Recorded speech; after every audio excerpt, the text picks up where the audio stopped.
Agora, a Bíblia lida e explicada com Alain Amorim. Para quem quer ouvir a Palavra de Deus de forma simples e compreensível. Olá, querido ouvinte, querida ouvinte. Estamos de volta com o programa A Bíblia Lida e Explicada. Eu sou o pastor Alain Amorim. Nós estamos continuando o nosso estudo do Evangelho de Mateus no capítulo 27. Hoje vamos considerar o texto, ou o trecho, melhor dizendo, que compreende os versículos 33 a 44, continuando aqui o relato da crucificação de Jesus Cristo. Acompanhe então, por favor, na sua Bíblia, a leitura da bendita Palavra de Deus. E chegando a um lugar chamado Gólgota, que significa lugar da caveira, deram-lhe a beber vinho com fel, mas ele, provando-o, não o quis beber. Depois de o crucificarem, repartiram entre si suas vestes, tirando a sorte. E assentados ali, o guardavam. Por cima da sua cabeça puseram escrita a sua acusação: Este é Jesus, o Rei dos Judeus. E foram crucificados com ele 2 ladrões, uma à sua direita e outra à sua esquerda. Os que iam passando blasfemavam dele, meneando a cabeça e dizendo: Ó, tu que destróis o santuário e em 3 dias o reedificas, salva-te a ti mesmo, se és filho de Deus, e desce da cruz. De igual modo, os principais sacerdotes, com os escribas e anciãos, escarnecendo, diziam: Salvou os outros e a si mesmo não pode salvar-se. É rei de Israel, desça da cruz e creremos nele.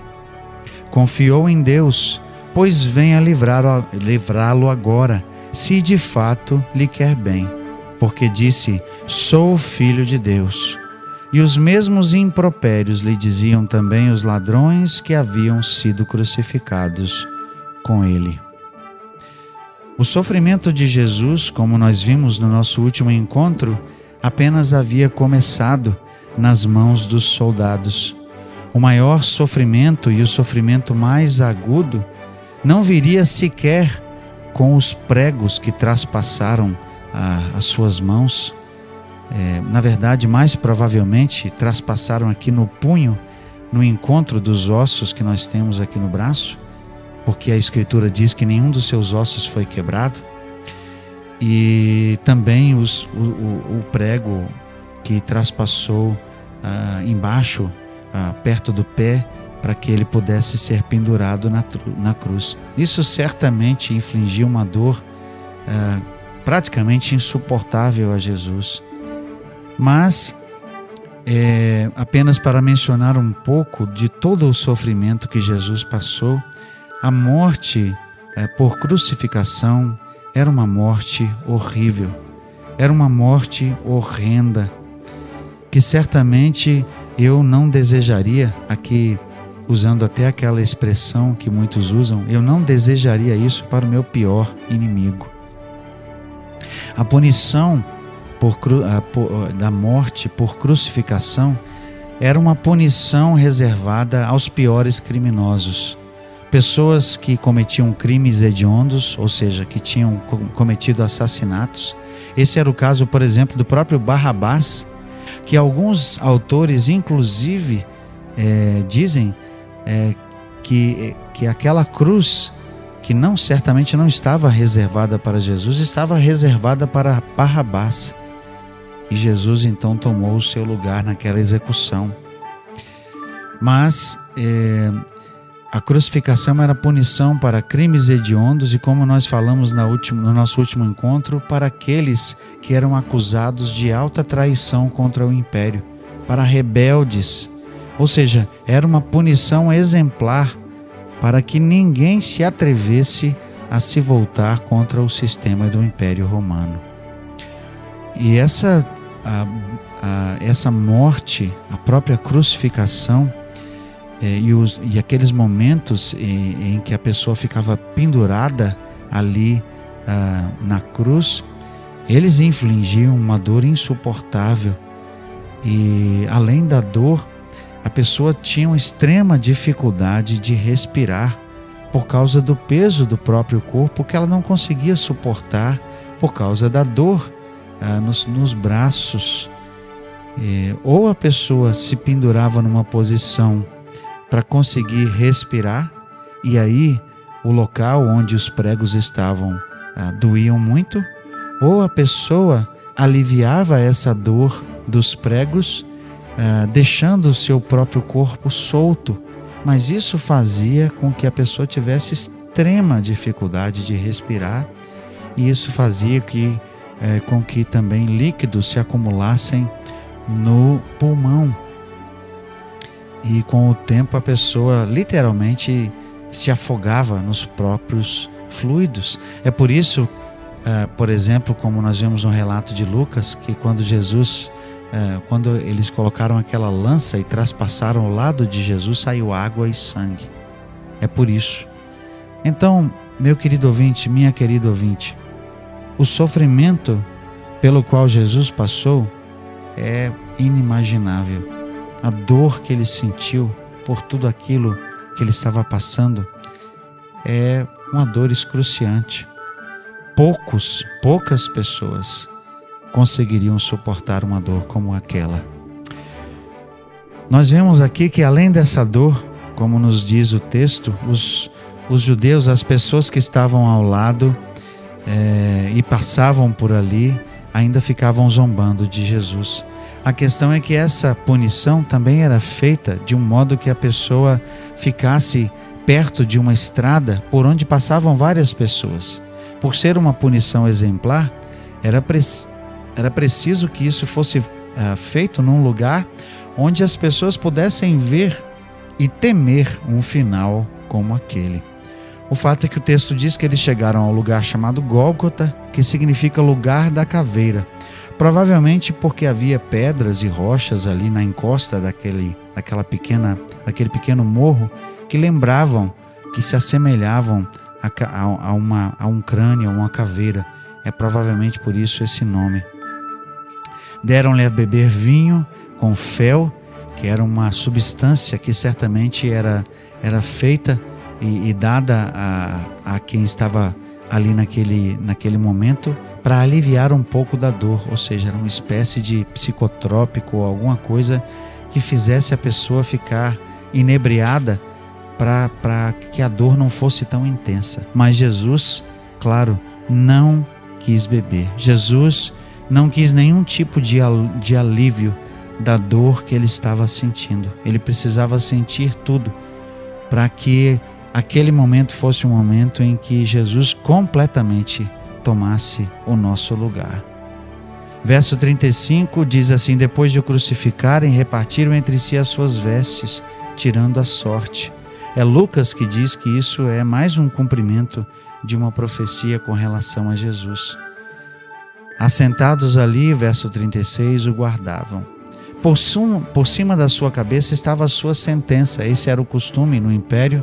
Havia uma pequena plaqueta que era chamada de titulum, onde eles colocavam ali, bem de forma resumida, é claro, o motivo da execução, ou seja, o crime que foi cometido.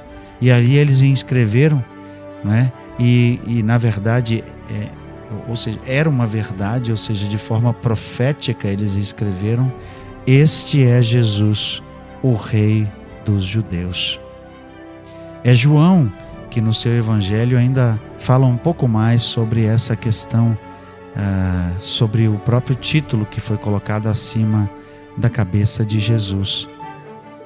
Foram crucificados com ele 2 ladrões. A palavra que é traduzida ladrões aqui, na verdade, é uma palavra um pouco mais complicada de ser traduzida, mas a conotação verdadeira era de rebelde, significando provavelmente aquilo que nós já falamos, que era alguém acusado de um crime hediondo ou de sedição contra o império.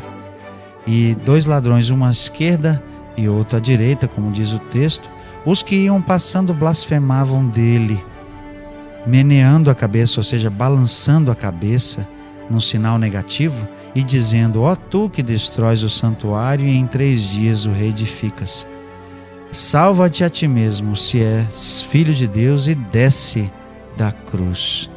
Desce da cruz. De igual modo, os principais sacerdotes com os escribas e anciãos, escarnecendo, diziam: salvou os outros e a si mesmo não pode salvar-se. É rei de Israel. Desça da cruz e creremos nele. Além de toda a dor física que Jesus estava sentindo, que certamente era uma dor insuportável, ele ainda tinha que ouvir os impropérios, os xingamentos, os insultos que as pessoas que estavam ali diziam, não é? Aquelas pessoas que estavam na frente de Jesus passavam e se riam, zombavam dele, assim como os soldados zombaram de Jesus.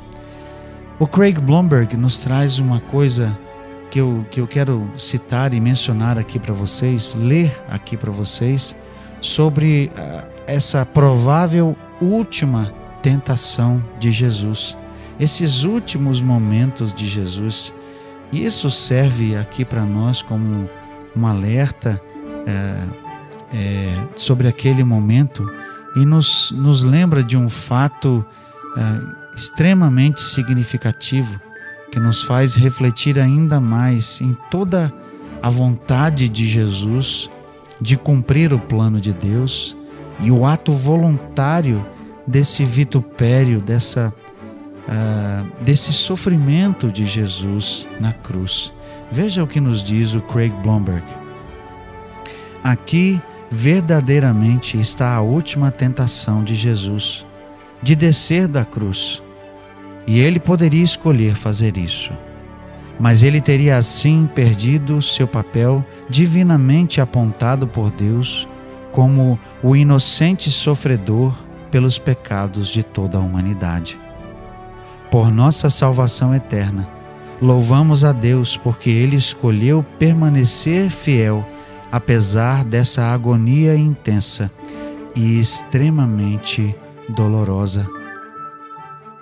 A grande ironia, meus queridos ouvintes, é que Jesus certamente poderia descer da cruz se Ele o quisesse. Aquelas pessoas que estavam ali insultando Jesus falavam isso certamente pensando que Jesus jamais poderia sair daquela posição. Ele estava grudado por grandes pregos, afixado àquela cruz, e ele, fisicamente falando, jamais poderia sair dali. Mas eles não sabiam que Jesus tinha poder, sim, para descer daquela cruz. Mas como disse um outro autor, o que segurou Jesus na cruz não foram os pregos, foi o poder do amor. Foi o poder de um amor de alguém que se entregou por nós, que sofreu toda aquela dor para se oferecer como sacrifício por mim e por você naquela cruz. Sim, meu querido ouvinte, minha querida ouvinte, certamente Jesus poderia ter descido daquela cruz, mas Ele não o fez por nós. Ele não fez isso porque, se o fizesse, ele teria, nas palavras do próprio Blomberg, ele teria abandonado aquilo que era o plano original de Deus. Ele fora escolhido por Deus para ser o sacrifício perfeito por nós. Ele padeceu por nós, ele sofreu por nós. Então aqui nós vemos nesse texto, ao encerrarmos essa parte, nós vemos o grande sofrimento pelo qual passou Jesus. Nós vamos continuar a ver ainda esses momentos que Jesus passou na cruz, essas horas. Jesus passou cerca de 6 a 7 horas pendurados naquela cruz, sofrendo uma dor inimaginável por mim e por você. Nós vamos continuar a examinar essa trajetória, esses últimos momentos de Jesus aqui na terra, no nosso próximo encontro. Até lá, que Deus abençoe a sua vida. Acesse agora nossa plataforma e baixe os podcasts www.rede316.com.br. A Bíblia lida e explicada com Alain Amorim.